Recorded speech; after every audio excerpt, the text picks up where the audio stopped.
नमो अर्हन्ताणं नमो सिद्धाणं नमो आयर्याणं नमो अज्झायाणं नमो लूये सौवसाहुम्।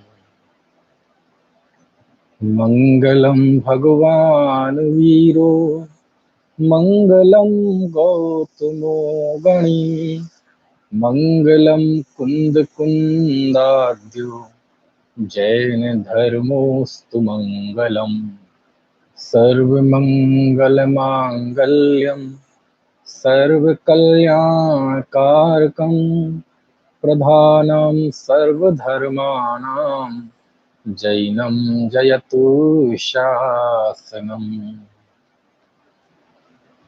अर्हन्त भास्यत्थं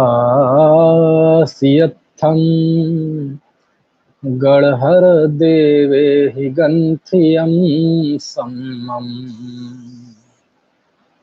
प्रणमामि भक्तियुक्तो सुदृढान् महोदयीं शिरसा ईशसुरासुरमणुसिन्धवन्दितं धोदघायिकं विमलं प्रणमामि बध्यमाणं तिक्तं धम्मस्कतारम्।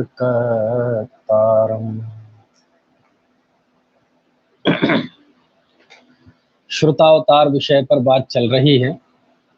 आचार्य कुंद कुंद द्वारा लिखित शास्त्रों का अध्ययन हम कर रहे हैं। समय सार पर बात हुई थी। समय सार को लेकर क्या चुनौतियां थी उनकी बात हुई। फिर कल जो बात हुई थी समय सार का आगामी परंपरा पर क्या प्रभाव पड़ा, उस पर कितना काम हुआ, उस पर संक्षिप्त में बात हुई थी, है ना। उस पर क्या टीकाएं लिखी गई, कलशों पर टीकाएं लिखी गई।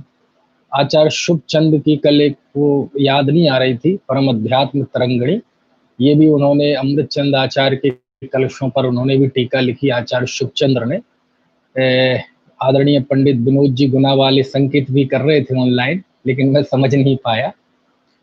तो ये भी काम हुआ और भी हुआ होगा, हो सकता है हमारी जानकारी में ना हो या प्रकाशित ना हुआ हो, मिला ना हो, उसकी प्रतियां शास्त्र भंडारों में हो, जो भी रहा हो। और ये शुभचंद्र आचार्य पे तो बहुत प्रभाव है समय सार का। न केवल उन्होंने कलशों पे टीका लिखी, बल्कि उनके जो ग्रंथ हैं ज्ञानार्णव, वह भी बड़ा आध्यात्मिक ग्रंथ है। ज्ञानार्णव में भी जाएंगे तो आपको समय सार का पूरा प्रभाव मिलेगा। तो समय सार ने किस तरह प्रभावित किया आगामी परंपरा को, उसकी हमने बात की। अब आज हम कुंद कुंद देव के दूसरे महत्वपूर्ण ग्रंथ प्रवचन सार पर बात करेंगे। और प्रवचन सार के विषय में ज़्यादा ना कह के इसकी प्रशंसा में, इसकी भक्ति में इतना ही कह सकता हूँ कि यदि 2000 साल की इस लिपिबद्ध आगम की परंपरा में कुंद कुंद देव का स्थान सर्वोपरि है, सबका ही है, किसी का महत्व तो कम नहीं होता इससे, किसी की तारीफ करने से। तो कुंद कुंद देव का यदि स्थान सर्वोपरि है, तो कुंद कुंद देव के द्वारा लिखित जो शास्त्र हैं, जो अभी उपलब्ध हैं, उनमें यह प्रवचन सार सर्वोपरि है। इस दृष्टि से हम कह सकते हैं कि हमारे 2000 साल में जो भी आगम लिपिबद्ध हुआ, उसमें सर्वश्रेष्ठ यदि कोई ग्रंथ है तो ये प्रवचन सार है। क्यों है ये इतना सर्वश्रेष्ठ? क्योंकि इसकी विषय वस्तु इतनी आनंद देने वाली, इतना भक्ति और श्रद्धा से हम उछल जाएं जन शासन के प्रति, सर्वज्ञों के प्रति, ऐसी इसकी विषय वस्तु है। समय सार भी श्रेष्ठ है, लेकिन समय सार जो है उसके साथ कुछ खतरे भी जुड़े हैं, है ना। फिसलने की भी गुंजाइश है। लेकिन ये प्रवचन और समय सार तो स्वानुभूति द्वारा प्रसूत है ही, स्वानुभव के द्वारा प्रमाणित किया जा सकता है।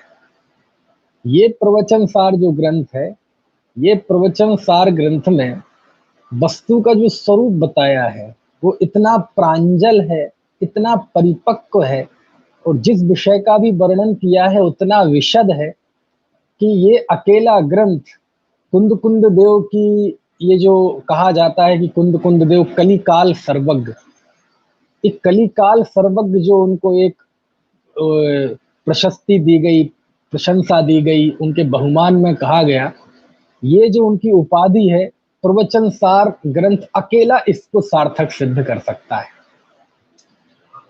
इसका नाम ही है प्रवचन सार। प्रवचन कहते हैं भगवान की दिव्य ध्वनि को, भगवान की दिव्य ध्वनि को कहते हैं प्रवचन, है ना। और प्रवचन, वात्सल्य भावना भी आपने सुनी होगी 16 कारण भावनाओं में, तो भगवान की दिव्य ध्वनि को कहते हैं प्रवचन। और इस ग्रंथ का नाम है प्रवचन सार, यानी ये ग्रंथ दिव्य ध्वनि का सार है। दिव्य ध्वनि में जो वस्तु स्वरूप आया, प्रयोजन भूत, जो हमारे लिए आत्महितकारी है ना। प्रश्न पूछेंगे आप दिव्य ध्वनि में तो बहुत सारी बातें आ जाती हैं जो किसी के लिए आत्म कल्याण के लिए निमित्त हो, ऐसा जरूरी नहीं है। लेकिन दिव्य ध्वनि में आत्महित के लिए जिस वस्तु स्वरूप का बोध हमें होना चाहिए, उस विषय को इसमें शामिल किया गया है, इसलिए इसे दिव्य ध्वनि का सार कहा, प्रवचन सार कहा। और जैसी कि उल्लेख है कि आचार्य कुंद कुंद स्वामी विदेह क्षेत्र गए थे, और विदेह क्षेत्र में उन्हें सीमंदर भगवान के साक्षात दर्शन भी मिले, और साक्षात उन्होंने 7 दिन तक उनकी दिव्य देशना का, उनकी दिव्य ध्वनि का रसपान भी किया। ये उल्लेख मिलते हैं, कथाओं में उल्लेख मिलते हैं। कथाओं अकेले में उल्लेख मिलते तो शायद वह शंका के दायरे में रहता, क्योंकि कथाओं की ऐतिहासिकता पर बहुत सारी प्रश्न चिन्ह खड़े किए जाते हैं। लेकिन हमारे महान महान आचार्यों ने इसका उल्लेख किया, शिलालेखों में इसका उल्लेख है, तो इसलिए इन चीजों को, कथाओं को तो हम एक बार नजरअंदाज कर सकते थे, एक बार की जरूरी नहीं है हर जगह, लेकिन इन उल्लेखों को, शिलालेखित के उल्लेखों को, आचार्यों के उल्लेखों को हम नजरअंदाज नहीं कर सकते। आचार्य देवसेन स्वामी ने स्पष्ट तौर पे घोषणा की दर्शन सार के 41वें गाथा में, जय पौमड़ंदिणा हो सीमंदर स्वामी दिव्यणाणेण णा विवोहई तो समड़ा कहम समड़ा सुमग्गिम, कहम सुमग्गिम पयाणंती। बहुत गजब। आपको बताएं, कुंद कुंद देव का सबसे ज्यादा बहुमान करने वाले यदि कोई मुझे आचार्य मिले, तो सबसे ज्यादा बहुमान किया आचार्य देवसेन स्वामी ने। अभी जब मैंने एक एक दो दो बार आपसे कहा कि यदि हम कुंद कुंद देव को माइनस कर दें ना, तो बहुत कुछ हमें ऐसा लगेगा, बहुत कुछ खोना पड़ेगा। तो मैंने आपसे कहा था कि मैं अतिशयोक्ति नहीं कर रहा हूं, है तो इससे भी ज्यादा स्थिति, मैं तो फिर भी बहुत सीमित शब्दों में बता रहा हूं। देवसेन स्वामी तो कह रहे हैं, जय पौमड़ंदिणा हो, यदि पद्म नंदी नाथ, पद्म नंदी नाथ मतलब कुंद कुंद देव का ही नाम पद्म नंदी है, उनका असल नाम पद्म नंदी है, ठीक है। चूंकि वो कौंड कुंदपुर के थे, तो दक्षिण भारत में ये सम्मान देते हैं इस तरह से कि कोई बड़ा व्यक्ति हो तो उसके गांव से उसका नाम लेते हैं, सीधा नाम नहीं लेते। हमारे यहाँ मध्य प्रदेश में जाएं, बुंदेलखंड में जाएं, तो आज भी वहाँ प्रथा है कि जैसे महिलाएं वगैरह होती ना गांव में, या कोई उनको नाम नहीं लेते, अब बड़ी हैं हमसे तो अब नाम तो ले नहीं सकते, और नाम अब रिश्ता क्या जोड़ है, तो कुछ ना कुछ तो ऐसा करेंगे कि मान लीजिए ये है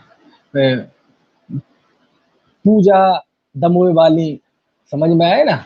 ऐसे फिर पूजा दमोई वाली तो ठीक, बाद में फिर वो नाम ही चलता है, दमोई वाली, सागर वाली, ढाना वाली, खड़ेरी वाली, है ना, खैराना वाली, ठीक है ना, बलेह वाली।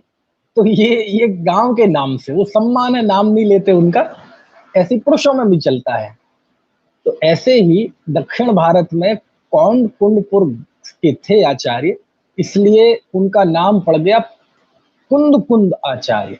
उनका मूल नाम तो पद्म नंदी था, ठीक है ना। हो सकता है पद्म नंदी नाम के भी अनेक हुए हों, तो बोले कौन से पद्म नंदी, बोले कौंड कुंडपुर वाले पद्म नंदी। तो उनका नाम फिर वो ही चल पड़ा कुंद कुंदाचार्य। तो आचार्य लिखते हैं देवसेन स्वामी, आप दर्शन सार पढ़ेंगे तो पहले तो आचार्य ने जितने भी जैनाभास संघ थे, काष्ठा संघ, यापनीय संघ, माथुर संघ, द्राविड़ संघ, भिल्ल संघ, ये सब थे तो दिगंबर आमनाय के, दिगंबर है ना, साधुओं के ही ये थे। लेकिन उसके बावजूद भी इनमें ऐसी मान्यताएं थी कि इन्हें जैनाभास कहा। और दर्शन सार ग्रंथ में देवसेन स्वामी ने इन संघों की खूब खबर ली, है ना। और जब खूब खबर ले ली, सारे संघों की खबर ले ली जो ये जैनाभास संघ थे, उसके बाद वो बड़े बहुमान से कहते हैं, बहुत बहुमान से, जय पौमड़ंदी गाहो सीमंदर स्वामी दिव्यणाणेण णा विवोहई तो समड़ा कहाम सुमग्गम पयाणंती, कि यदि पद्म नंदी स्वामी सीमंदर, है ना, सीमंदर स्वामी के द्वारा उन्हें ज्ञान की प्राप्ति नहीं होती तो इस पंचम काल के मतलब ये साधु, इनकी सुगति कैसे होती। माने देवसेन स्वामी तो कह रहे कि आज जो कुछ भी है, यदि साधुओं की सुगति हो रही है, यदि वो है ना मुनि धर्म का पालन कर पा रहे हैं, है ना, उनका जीवन संवर रहा है और भविष्य में भी सदगति होगी, तो ये इस वजह से कि सीमंदर भगवान की दिव्य देशना कुंद कुंद स्वामी ने सुनी और उसके द्वारा उन्हें संबोधित किया। ठीक है ना, ये देवसेन स्वामी कह रहे हैं। तो और ये 10वीं शताब्दी के हैं देवसेन आचार्य, इतने बड़े भक्त हुए ये। इन्होंने मतलब आचार्य कुंद कुंद के समय सार की 3 गाथाओं पे ग्रंथ लिखा, जिसका नाम है श्रुत भवन दीपक नय चक्कर। उन्होंने स्वयं 3 गाथाओं को उद्धृत किया आचार्य देवसेन ने, जिसमें समय सार की 11वीं गाथा है, 12वीं गाथा है और 143वीं गाथा है, और बहुत अद्भुत है वो। और उन्होंने तत्व सार लिखा, आराधना सार लिखा, है ना। तो भले ही उन्होंने ऐसी कोई अमृत चंद स्वामी, जयसेन स्वामी जैसी टीका नहीं लिखी किसी ग्रंथ पे, लेकिन देवसेन स्वामी तो इतने ज्यादा प्रभावित थे कुंद कुंद स्वामी से, कल उनका नाम नहीं ले पाया उनके प्रभावना युग में, आज ले रहा हूं इस प्रसंग में, क्योंकि उन्होंने इस बात का जिक्र किया कि कुंद कुंद स्वामी को, है ना, सीमंदर स्वामी से बोध प्राप्त हुआ। ठीक है ना। तो एक दूसरा, जयसेन स्वामी ने तो अपनी टीका में लिखा ही है, और तीसरा श्रुत सागर सूरी ने भी छठ प्रावृत में लिखा है टीका में। तो ये कथाओं के उल्लेख नहीं है, बल्कि आचार्यों के टीकाओं के, उनके ग्रंथों की भी उल्लेख है। तो इतना उर्शिला लेखों में तो है ही, और कथाओं फिर सपोर्टिंग रोल में आ जाती हैं। तो इससे अब तो कोई संदेह नहीं रहा कि कुंद कुंद देव विदेह क्षेत्र नहीं गए थे, उन्हें सीमंदर स्वामी की दिव्य देशना प्राप्त नहीं हुई थी, है ना। क्योंकि इसके विरुद्ध भी बहुत वातावरण बना, लेख लिखे गए, और वर्तमान के एक आचार्य और उनके एक शिष्य ने तो बिल्कुल घोषित ही कर दिया कि कुंद कुंद देव तो गए ही नहीं सीमंदर स्वामी, और कुंद कुंद देव पे इतना बुरा भला कहा, ये तो वेदांत से प्रभावित थे, ना जाने क्या क्या। क्या करें, देवसेन स्वामी से पूछो। अब देवसेन स्वामी के समय तो ना ये आध्यात्मिक सतपुरुष श्री कांजी स्वामी थे, ना टोडरमल जी थे, ना बनारसी दास थे, जिन जिनके नाम पे लोगों ने कितना दुष्प्रचार किया और क्या क्या कहा, कोई भी नहीं थे ना। ये तो 10वीं शताब्दी के थे, समझ में। जब वो लिखते हैं तो मैं जो कह रहा हूँ वो तो बहुत कम कह रहा हूँ, देवसेन आचार्य तो ज्यादा कह रहे हैं। वो तो कह रहे जो कुछ भी है कुंद कुंद देव का ही है, और वो भी कब, यदि वो सीमंदर स्वामी से दिव्य देशना प्राप्त ना करते तो कौन साधुओं की सुगति कैसे होती, ऐसा लिखते हैं। तो वो गए थे, इसमें कोई संदेह नहीं है। और इसके विरुद्ध में जो तर्क दिए जाते हैं, वो तर्कों का समाधान सबने किया है। जैसे एक तर्क दिया जाता है कि वो, उन्होंने कहा चारण रिद्धि थी, तो चारण रिद्धि तो पंचम काल में होती नहीं। तो ये भी सामान्य कथन है, वो जो संक्रमण काल होता है उसमें होते ही। पंचम काल में मोक्ष हुआ कि नहीं हुए, है ना। जम्बू स्वामी, गौतम स्वामी, सुधर्मा स्वामी, श्रीधर केवली सब पंचम काल में मोक्ष गए, पैदा चौथे काल में हुए थे। और पंचम काल में पैदा हुए जो श्रुत केवली हुए कि नहीं, भद्रबाहु श्रुत केवली भगवान महावीर के मोक्ष जाने के 100 है ना 162 साल में 62 साल में तो 3 अनुबद्ध केवली हुए, बाद के 100 साल में 5 श्रुत केवली हुए, तो स्वाभाविक है वो सब चौथे काल में पैदा हुए। तो 11 अंग 14 पूर्वों का ज्ञान होना ये रिद्धि है। तो रिद्धि हुई कि नहीं? 11 अंग 10 पूर्व के ज्ञानी 11 आचार्य हुए, विशाखाचार्य प्रोष्ठिलाचार्य हुए कि नहीं हुए? 11 आचार्य। तो कहने का रिद्धियां होने का तो उल्लेख है शास्त्रों में पंचम काल में। ये बात और कि अब समय बहुत बदल गया, घोर पंचम काल आ गया तो अब नहीं होती, लेकिन संक्रमण काल में होती हैं। संक्रमण काल मतलब बदलाव का काल। और इससे एक बात और मैं बहुत मार्मिक बताना चाहता हूं कि वो कैसे गए विदेह क्षेत्र, उसकी तो कथा आती है ज्ञान, उसमें ज्ञान प्रबोध में हरिशरण के कथा में, वो कथाओं में तो चलो जो कुछ भी है सो है। कैसे गए थे, कोई कहता है देव ले गए थे, कोई कहता है चारण रिद्धि से गए थे। कोई भी बात हो, चारण रिद्धि से गए हों या देव ले गए हों, जैसे भी गए हों, गए थे, ये बात पक्की है। लेकिन इससे एक बहुत बढ़िया निष्कर्ष मैं निकालता हूं आज, कि जब वो चारण रिद्धि से विदेह क्षेत्र मतलब विदेह क्षेत्र गए, उल्लेख है कि वो चारण रिद्धिधारी थे, तो ये तो सिद्ध हो गया कि पंचम काल में भी उस समय में रिद्धि होने के उल्लेख हैं और हो सकते हैं, है ना। दूसरी बात, चारण रिद्धि से थी जब उनके पास, तो स्वाभाविक है कि रिद्धि किसे होती है? मिथ्या दृष्टियों को तो चारण रिद्धि होती नहीं, असंयमियों को तो चारण रिद्धि होती नहीं। सम्यक दृष्टि संयमी, है ना, और देश संयमी नहीं बल्कि महावृत्ति सकल संयम के धारी मुनिराजों को ही चारण रिद्धि होती है। और केवल मुनिराजों को ही नहीं, मुनिराजों में भी विशिष्ट साधक जो होते हैं और जो वर्धमान चारित्र वाले होते हैं, वर्धमान चारित्र मतलब जिनका चारित्र निरंतर वृद्धिंगत हो, जिनके चारित्र में निरंतर वृद्धि होती जाए, वो वर्धमान चारित्र के कहलाते हैं। जिनका चारित्र नीचे चलता जाए वो हीयमान। तो ये वर्धमान चारित्र वालों को ये रिद्धि होती है। तो इससे सिद्ध हो गया कि कुंद आचार्य सम्यक दृष्टि भी थे, संयमी भी थे, विशिष्ट तपस्वी भी थे, और उसके अलावा चारण रिद्धिधारी भी थे। और जब ये सब उन्हें यहीं रहकर हो गया भरत क्षेत्र में, भगवान महावीर की परंपरा में, यानी सब कुछ उन्हें यदि प्राप्त हुआ तो ये भगवान महावीर गौतम स्वामी भद्रबाहु आचार्य की परंपरा से ही प्राप्त हुआ। इसलिए आप ये सोचते होंगे कि सीमंद्र भगवान के पास जाके उन्होंने नया कोई मोक्ष मार्ग पाया, तो ऐसा नहीं था, क्योंकि यदि चारण विधि पहले से थी तो ये सारी चीजें उनके पास पहले से थी। तो सम्यक तो था ही, चारित्र भी था, वर्धमान चारित्र था।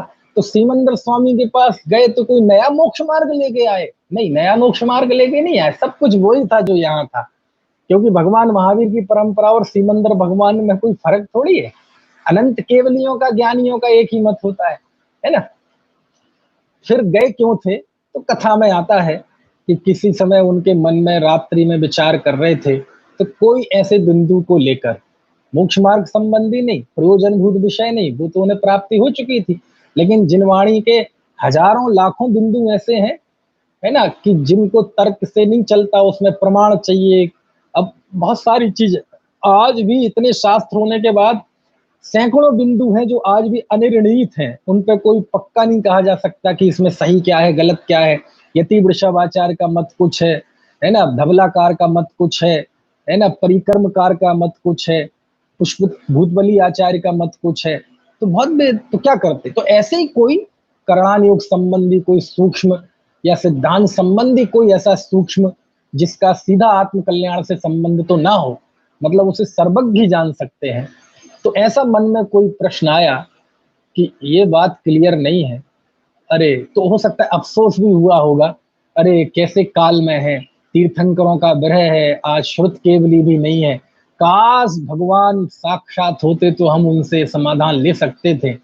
और इस समय सीमंदर भगवान विदेह क्षेत्र में उनका, है ना, विहार हो रहा है, यदि काश उनके दर्शन हो जाते तो मुझे इसका समाधान मिल जाता।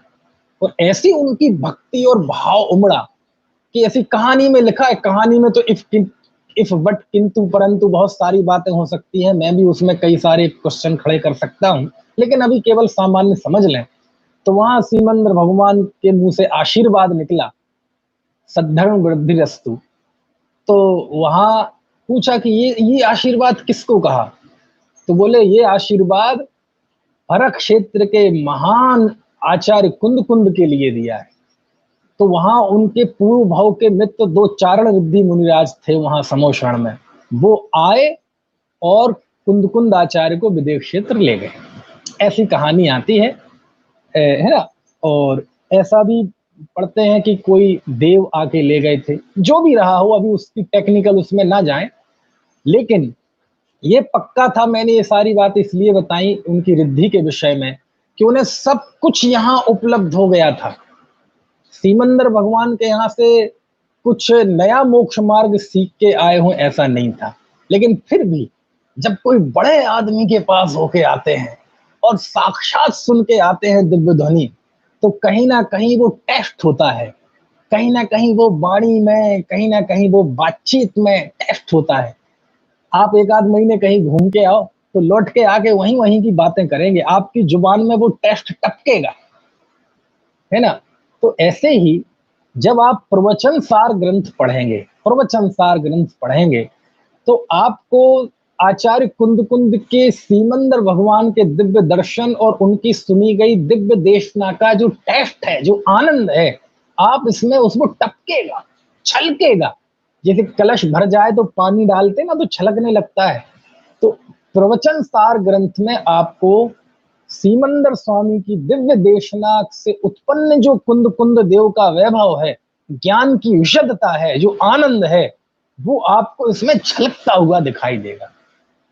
और हमारे एक बड़े भाई साहब हैं, डॉक्टर दिल्ली वाले डॉक्टर सुदीप जैन, डॉक्टर सुदीप शास्त्री हमारे बड़े भाई साहब हैं। उन्होंने यहाँ लाल बहादुर शास्त्री राष्ट्रीय संस्कृत विद्यापीठ दिल्ली में, नई दिल्ली में वो प्रोफेसर हैं प्राकृत भाषा के।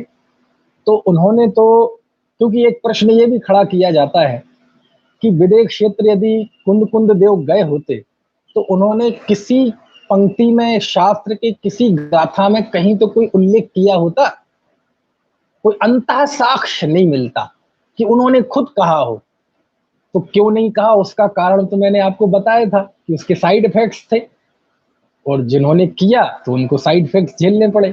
खैर, तो उन्होंने बहुत अच्छी इस पर रिसर्च की और इस प्रवचन सार की प्रारंभिक जो 5 मंगलाचरण की गाथाएं हैं, उसके आधार पर ये सिद्ध किया कि यहाँ कुंद कुंद देव खुद कह रहे हैं कि हाँ, मैंने सीमंदर भगवान के दर्शन किए, और 5 गाथाओं में जो उन्होंने विवेचन किया है वो उसके जरिए उन्होंने सिद्ध किया कि ये सारा वर्णन कुंद कुंद देव वहीं का चित्रण कर रहे हैं। कहाँ का? विदेश क्षेत्र का, समोषण का, है ना। कि मैं नमस्कार करता हूँ और मनुष्य क्षेत्र में विराजमान विहार करने वाले सभी तीर्थंकरों को नमस्कार करता हूँ। तो बोले विहार कर मनुष्य क्षेत्र तो अभी विदेश क्षेत्र में ही तीर्थंकर है और तो कहीं है नहीं। तो मनुष्य क्षेत्र कहते ही उसमें वो टेस्ट आ गया कि विदेश क्षेत्र में विहार करने वाले एक एक को और प्रत्येक को और समूह रूप से भी वंदना करता हूँ, अध्यापक वर्ग की वंदना करता हूँ। अब अध्यापक वर्ग ये बड़ा टेक्निकल है, और ये समोषण में जो शिक्षक होते हैं, शिक्षक है ना, वो समोषण में होने वाले परमेष्ठी जो समझाते हैं उपाध्याय, उन्हें शिक्षक कहते हैं, अध्यापक वर्ग, उसका भी उन्होंने उल्लेख किया। तो वो जो उन्होंने बड़ा, आप उनके कभी वो लेख सुने, पढ़े और उनके व्याख्यान भी सुनने मिले तो उस पर सुनना, तो उन्होंने इस बात को सिद्ध किया है। और चलो वो मंगलाचरण की गाथाएं तो है ही, लेकिन बाद में जब आप प्रवचन सार की विषय वस्तु देखते हैं तो हकीकत में लगता है कि जैसे भगवान बोल रहे हैं। अपरिचित सहावेण उपादव्य धुवत् संबद्धम गुणवम च सपज्जायम जम तम दब्बम ही परुम बेनती मुच्चंती। क्या कि देखो जैसे भगवान बोल रहे हो, वास्तव में सर्वज्ञ देव बता रहे हो कि द्रव्य गुण पर्यायात्मक वस्तुएं, है ना, अपना अपना स्वभाव छोड़े बिना, अपरिचित सहावेण, अपना अपना स्वभाव छोड़े बिना, है ना, अपरिचत सहावेण उत्पाद व्यय ध्रुवत्त संबद्धम। ये उत्पाद व्यय द्रव्य का वर्णन ये बिना सर्वज्ञता के सहारे आप कर नहीं सकते। समझ में है ना? द्वादशांग में तो है ही, हमने विषय बताया था, है ना? उसका परंपरा से ज्ञान, थोड़ा बहुत ज्ञान कुंद कुंद देव को भी गुरु परंपरा से मिला हो, उसमें कोई संदेह नहीं है ना? इसी तरह प्रवचन सार में उन्होंने ज्यादातर बात भगवान के ज्ञान की, भगवान के भगवान जिस शुद्धोपयोग से केवल ज्ञान होते हैं उस शुद्धोपयोग का वर्णन, भगवान के सुख का वर्णन। और फिर एक जगह तो कमाल ही कर दिया कि मोह का नाश कैसे होता है, तो कहते भगवान को देखने से होता है। क्या लिखा 80वीं गाथा, जो जानदि अरहंतम दब्बत गुणत पज्जयते हिम। पढ़ी है ना 80वीं गाथा? ये तो बहुत प्रसिद्ध गाथा है कि जो अरहंत को द्रव्य गुण पर्याय से जानता है वह अपनी आत्मा को जानता है, और ऐसे जीव का मोह नाश को प्राप्त हो जाता है। आप चले जाओ, उठाओ प्राचीन ग्रंथ, आपको ये विषय आपको कुंद कुंद देव के आगम में ही मिलेंगे, है ना? अरहंत से सीधा उन्होंने आत्मा के अनुभव को जोड़ा और मोह के नाश को उपाय के रूप में उसको शामिल किया। तो ऐसा लगता है जैसे वो सिमंदर स्वामी के प्रति भक्ति ही प्रकट कर रहे हो।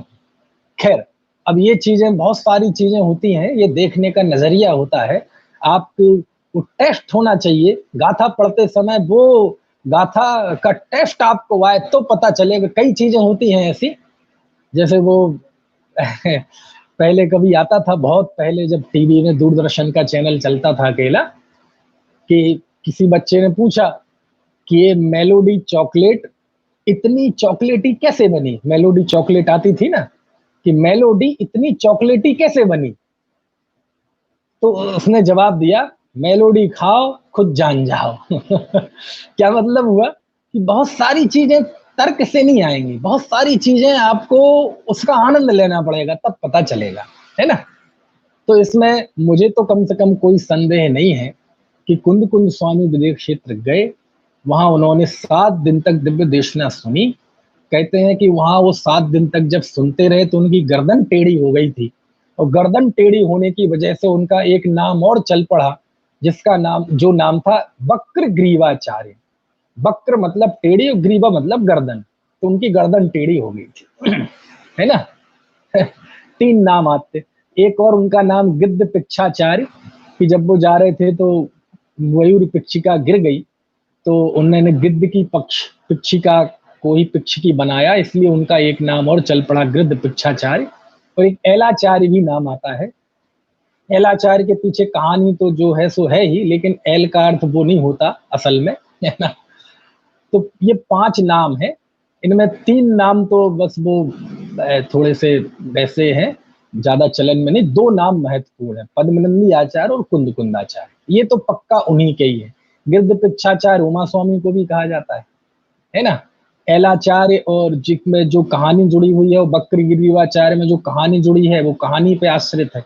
जो भी है, 2 नाम तो उनके बिल्कुल तय है, कुंद कुंदाचार्य और पद्मनंदी आचार्य। तो इस प्रवचन सार में वैसा ही विशद वर्णन आचार्य ने किया है कि मानो भगवान बोल रहे हो। समझ में आया ना? चलिए, प्रवचन सार ग्रंथ में, इस दिव्य ध्वनि सार ग्रंथ में 275 गाथाएं हैं, और अमृतचंद स्वामी ने और जयसेन स्वामी ने इस पर गंभीर टीकाएं लिखी, बाद में और भी लिखेंगे, वो मैं बाद में बताऊंगा। अमृतचंद स्वामी ने इस पूरे ग्रंथ को 3 महाअधिकारों में बांटा है। एक का नाम है ज्ञान तत्व प्रज्ञापन अधिकार, दूसरे का नाम है ज्ञेय तत्व प्रज्ञापन अधिकार, और तीसरा नाम है चरणान योग सूचक चूलिका। पहली 92 गाथा, गाथा 1 से गाथा 92 तक, इनको नाम दिया है ज्ञान तत्व प्रज्ञापन, ज्ञान तत्व का प्रकाश। दूसरा 93वीं गाथा से 200 गाथा तक, ये 108 गाथाओं को नाम दिया है अमृतचंद स्वामी ने ज्ञेय तत्व प्रज्ञापन। और 201 गाथा से लेके 275 गाथा तक, इन 75 गाथाओं को नाम दिया है चरणान योग सूचक चूलिका। इन्हीं को आचार्य जयसेन स्वामी ने नाम दिया है सम्यक ज्ञान अधिकार, सम्यक दर्शन अधिकार और सम्यक चारित्र अधिकार, है ना। जैसे आचार्य के हिसाब से इसमें 311 गाथाएं हैं, ठीक है। तो ये एक अधिकारों में महाअधिकार है ये। इन महाअधिकारों को भी अंतराधिकारों में बांटा है। मतलब ये तो महाअधिकार हो गए, इसके बाद छोटे छोटे और अधिकार हैं। और सबसे पहले हम थोड़ा देखें, पहला अधिकार है जिसे अमृतचंद स्वामी ने नाम दिया ज्ञान तत्व प्रज्ञापन। जयसेन स्वामी ने इसी का नाम दिया सम्यक ज्ञान अधिकार। ठीक है, दोनों लगभग बराबर ही बात है ना।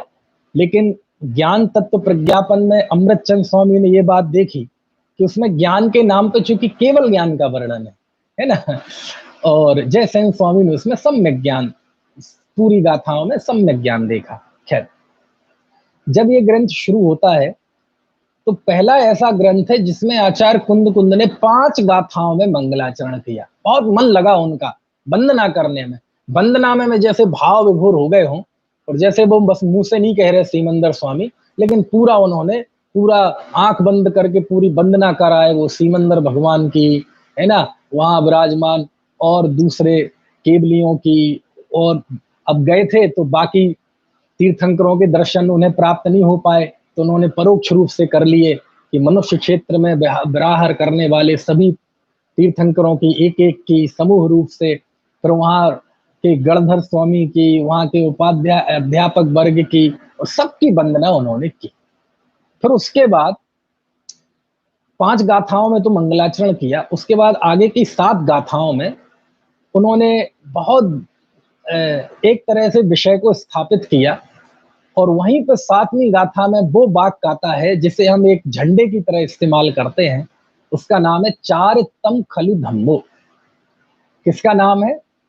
प्रवचन सार में जिसका भी वर्णन है बहुत उत्कृष्ट पने वर्णन है। ज्ञान का वर्णन तो केवल ज्ञान का, सुख का वर्णन तो भगवान के सुख का, समझ में आया ना। वो वस्तु स्वरूप का वर्णन तो जो भगवान के ज्ञान में दिखाई दिया वो वस्तु स्वरूप का वर्णन।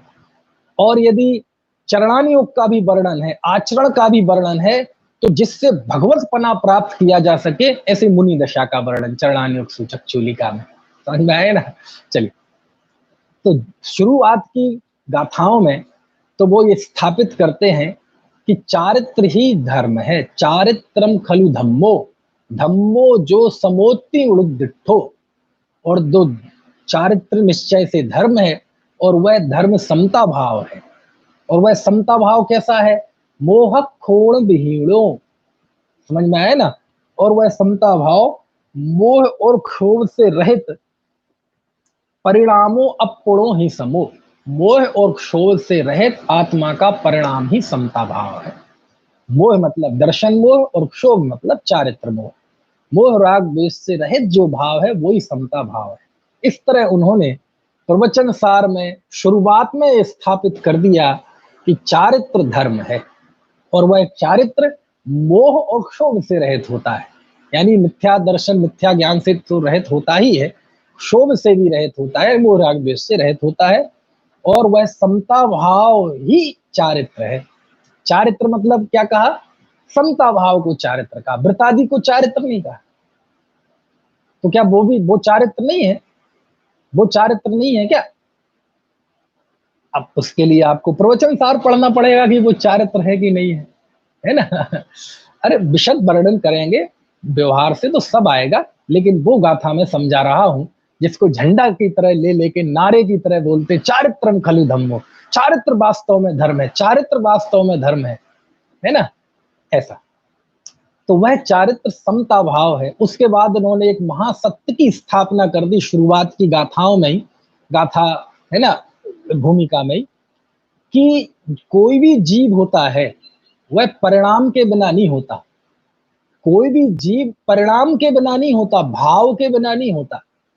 परिणाम शब्द भाव से थोड़ी बात थोड़ी सी बदल जाती है। और ये जीव नहीं, कोई भी द्रव्य परिणाम के बिना नहीं होता, और जीव भी परिणाम के बिना नहीं होता। तो जीव कभी भी किसी परिणाम के बिना नहीं होता। हम जब अध्यात्म की सूक्ष्म व्याख्याओं में उतरते हैं तो जो कहते हैं परिणाम से भिन्न, पर्याय से भिन्न, अपरिणामी आत्मा, तो वो सब विवक्षा है। है ना, उसमें पर्याय को, परिणमन को गौण करके वो बात कही जाती है। और यदि गौण करके ना और आप निषेध कर दें तो फिर वो एकांत का प्रसंग आएगा।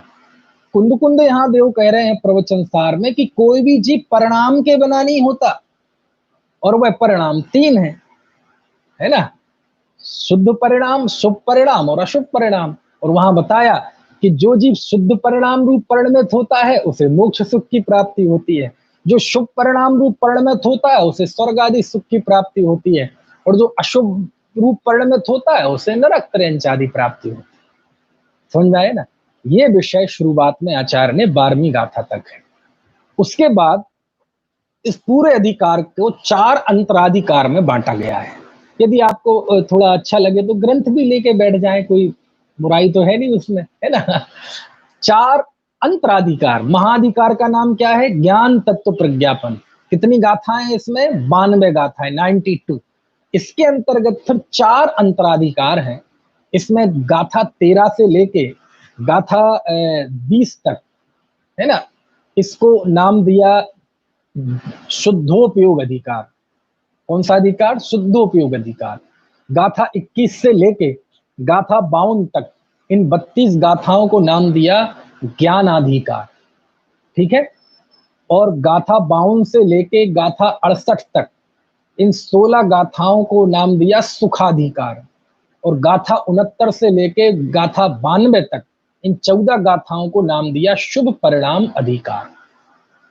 अब जैसा इनका नाम है वैसे इनकी विषय वस्तु है। थोड़ा समझने की कोशिश करते हैं, देखो बहुत आनंद आएगा। सबसे पहले आचार्य ने शुद्धोपयोग अधिकार लिखा और शुद्धोपयोग का वर्णन किया, है ना। सुविदित पयथ सुत्थो संयप्तम संजुदो विगद रापो संबड़ो सुम सुह दुखो शुद्धोपयोग को ती भणी दो। थोड़ा एक आध शब्द यहाँ वहां हो रहा है। उसमें आचार्य ने लिखा कि शुद्धोपयोग किसका नाम है? सुविदित पयथ सुत्थो संयप्तम संजुदो विगद रागो। जो उन्होंने, है ना, मतलब सूत्रों का, पदों का ज्ञान जिन्हें हो गया है, संयम और तप से जो सहित हैं, और जिन्होंने राग को छोड़ दिया है, विगद रागो हुए हैं, और जो सुख दुख में समान है, ऐसे समता भाव वाले जीव को शुद्धोपयोग कहा है। यानी यहाँ आचार्य ने इस प्रवचन सार में शुद्धोपयोग अधिकार में ये स्थापित कर दिया कि चारित्र ही निश्चय से धर्म है, और वह चारित्र समता भाव है, और समता भाव सहित ही शुद्धोपयोग होता है। और वह समता भाव समिति, है ना, और आगम सूत्रों का अध्ययन और राग जिसका बीत गया है, ऐसे जीव को होता है। क्यों? क्योंकि ऐसे शुद्धोपयोग का ही फल केवल ज्ञान है, ऐसे शुद्धोपयोग का फल अनंत सुख है। तो उस शुद्धोपयोग को यहाँ उन्होंने लिया है। समझ में आया ना। ठीक है। तो ये शुद्धोपयोग अधिकार में ये मुख्य रूप से बात है। छोटा है, 13 से 20 गाथा, मतलब केवल 8 गाथाएं इसमें है। इसके बाद गाथा 21 से 52 तक 32 गाथाओं को आचार्य ने नाम दिया ज्ञानाधिकार। गजब है, गजब है। आपको यदि इस बात का विश्वास करना हो कि हाँ, कुंद कुंद देव सीमंदर स्वामी के दर्शन किए थे, तो आपको इन 32 गाथाओं को जरूर पढ़ना पड़ेगा। बागे तो है, अभी यहाँ शुरुआत में मैं बता रहा हूं, गजब है ये 32 गाथाएं, गजब गजब गजब। इन 32 गाथाओं में क्या बताया है आचार्य ने? इन 32 गाथाओं में आचार्य ने केवल ज्ञान का वर्णन किया है। उस शुद्धोपयोग के फल में केवल ज्ञान की प्राप्ति हुई, तो केवल ज्ञान का वर्णन है इन 32 गाथाओं में। आपको पता नहीं है, आज जो कुछ भी है सब हम कुंद कुंद देव का लिखा हुआ ही पढ़ रहे हैं। सब कुछ उन्होंने लिखा है 90%। समझ में आया ना। केवल ज्ञान का स्वरूप किसने लिखा? कुंद कुंद देव ने लिखा। और हम केवल ज्ञान के स्वरूप में जाएंगे अन्य जगह शास्त्रों में, तो एक सूत्र, एक गाथा से ज्यादा कुछ नहीं मिलेगा। तत्वार सूत्र में सर्वद्रव्य पर्यायसु केवलस, इसके अलावा कुछ है?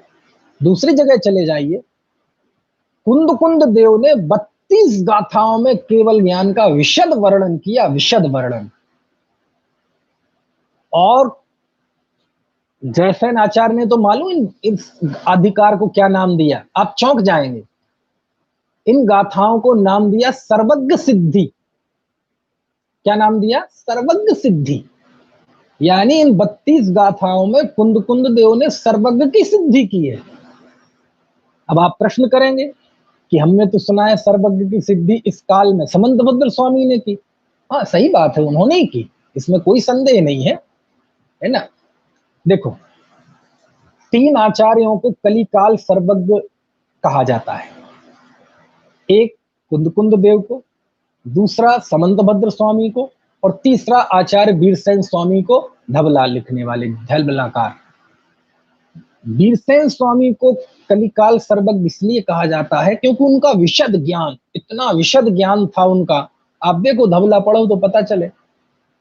समंतभद्र स्वामी को कलिकाल सर्वज्ञ इसलिए कहा जाता है क्योंकि उन्होंने इस कलिकाल में सर्वज्ञ के अस्तित्व को सिद्ध किया कि सर्वज्ञ होते हैं, इसलिए उन्हें कलिकाल सर्वज्ञ कहा जाता है। दूसरे मत वालों के लिए, पर मत वालों के लिए, ठीक है। और कुंद कुंद देव को कलिकाल सर्वज्ञ इसलिए कहा जाता है क्योंकि उन्होंने सर्वज्ञ का विरह भुला दिया।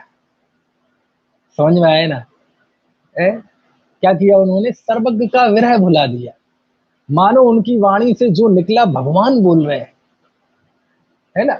अब इसकी मैं व्याख्या करूंगा, अभी थोड़ा बीच में जब आएगी ना बात, बताऊंगा कि कुंद कुंद देव का इतना महत्व क्यों है। अरे क्या बताएं भाई साहब, आज के समय में जो काम 2000 साल में नहीं कर पाए, कितने ही मतभेद रहे हों, लेकिन किसी ने ये काम कहने की जहमत नहीं उठाई, हिम्मत नहीं उठाई, दुस्साहस नहीं किया, क्योंकि ऐसा भाव ही नहीं आया होगा किसी को। लेकिन इस काल के एक आचार्य, उनके संग वालों ने मंगलम कुंद कुंदाद्यो की जगह मंगलम पुष्पदंताद्यो कर दिया। अरे रे रे रे, ऐसी नियत, ऐसी नियत। और कुंद कुंद देव को ना जाने क्या क्या कहा गया। आपको पता है, अब मैं कई बार क्या है, विषय से हटना नहीं चाहता। कुंद कुंद देव क्या थे? आज आप धर्म की कोई भी लाइन बोल दो, कोई भी विश्व में कोई भी जैनी प्रवचन कर रहा हो, कोई आचार्य, साधु, संत, विद्वान, है ना, कोई धार्मिक प्रवचन, दुनिया भर के नहीं, प्रवचन कर रहे हो और उनका प्रवचन मुझे सुनाओ, मैं बता दूंगा इसमें से जो भी बात कही जा रही है, सबका आधार परंपरा से कुंद कुंद देव है। सम्यक दर्शन के बिना ज्ञान चारित्र नहीं होता, सम्यक दर्शन के बिना कोई धर्म नहीं होता। ये जितना भी बाद में लिखा गया, सबसे पहले कुंद कुंद देव ने लिखा। चारित्र ही वास्तव में धर्म है, ये कुंद कुंद देव ने लिखा। जो समता भाव वाला जीव होता है, समता भाव ही मुनि का आधार है, जीवन है, ये बात कुंद कुंद देव ने लिखी। गृहस्थ का आचरण, श्राव का चार, ग्रंथ अलग से भले ही श्राव का चार नाम ना हो, लेकिन गृहस्थों के आचरण को सबसे पहले लिपिबद्ध किसी ने किया तो कुंद कुंद ने किया। मुनियों के आचरण को सबसे पहली बार किसी ने लिपिबद्ध किया तो कुंद कुंद देव ने किया। 6 द्रव्य होते हैं, द्रव्य उत्पाद व द्रव्य युक्त होते हैं, ये कुंद कुंद देव ने लिखा। बात समझ में आ रही कि नहीं? सबसे पहले यदि भक्ति करना किसी ने सिखाई तो कुंद कुंद ने 10 भक्तियां लिखी, कुंद कुंद देव ने। यदि हमें यह पता चला कि ये 12 अंग होते हैं, उन अंगों में 14 पूर्व होते हैं, इसमें इतने वस्तु अधिकार होते हैं, इतने प्रावृत अधिकार होते हैं, है ना, और प्रतिकर, ये सारा वर्णन यदि गिनाया तो कुंद कुंद देव ने 10 भक्तियों में, श्रुत भक्ति में कहा। जो 12 भावना का एक बहुत लंबी परंपरा चल रही है, ये 12 भावना यदि पहली बार किसी ने लिपिबद्ध की तो बारसाणु व्याख्या कुंद कुंद देव ने की।